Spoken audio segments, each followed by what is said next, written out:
देशामध्ये बेटी बचाव असा आंदोलनाचा एक नारा दिला जात आहे। नुसतं बेटी बचाव म्हणतायत, पण ते आज मुलींना सुरक्षितता नाहीये। प्रत्येक देशाच्या कानाकोपऱ्यामध्ये अराजकता माजलेली आहे।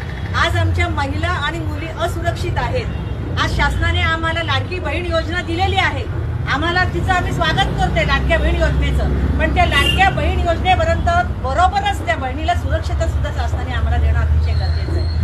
आज आपण बघतोय अनेक शाळा आहेत, कॉलेजेस आहेत, ऍडमिशन घेताना खूप मोठी लाईन लागते।